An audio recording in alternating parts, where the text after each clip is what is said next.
All right, welcome back to another video. My name is Ryan Styles Harris, and before we get started, I just had a quick question.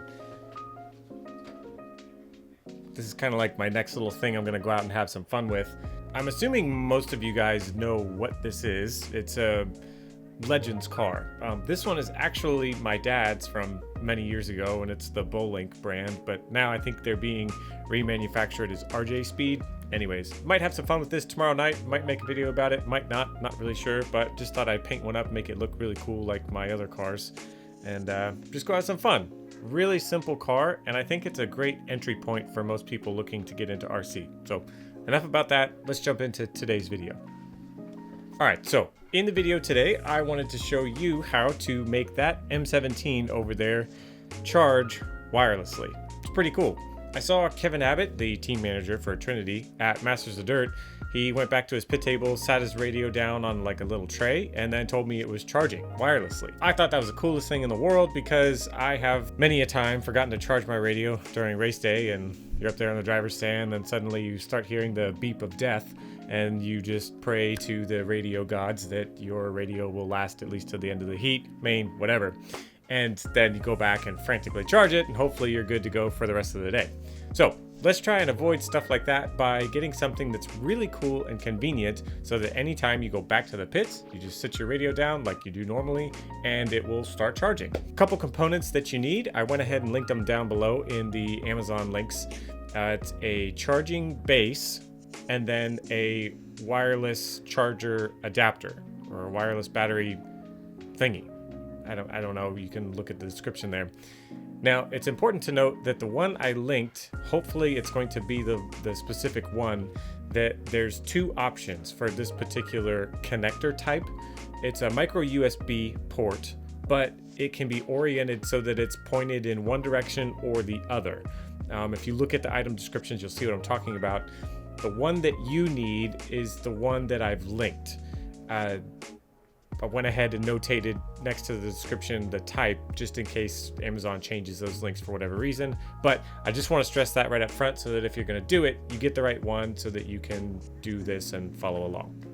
And the only tool we need today is a little jeweler's screwdriver, just a Phillips head to get this one little screw off of the radio tray. So let's go ahead and remove the screw out of the bottom of the radio there so we can get the battery out.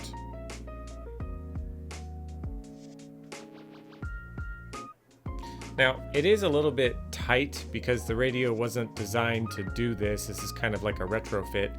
But if you are careful, you can squeeze this in. You'll see as we go along what I'm talking about, or if you're doing it yourself at home, you'll know exactly what I'm talking about. So once we get the battery pulled out a little bit there, we can go ahead and plug in the connector.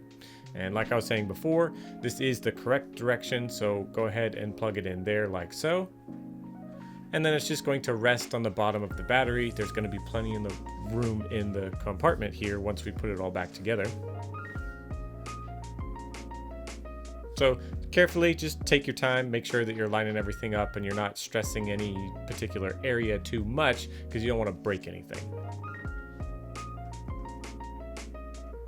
Once you got everything settled in there nice and tight and lined up how it's supposed to be so that you still can have visual access to everything that's in that little rubber plug area, go ahead and slide the battery cover back on and put the little Phillips screw back in, and you're good to go. Now, this little base, obviously it was designed for like a cell phone or something like that, something that's very easy to indicate that it's being charged. There's a little bit of a thing that you just kind of have to know how it works so that you know it's charging. When you sit the radio down and it has a connection that it is being charged, the little blue light comes on. It's kind of small, kind of hard to see, and if the rubber plug is closed, you won't see the red LED indicator light to know that your radio is being charged.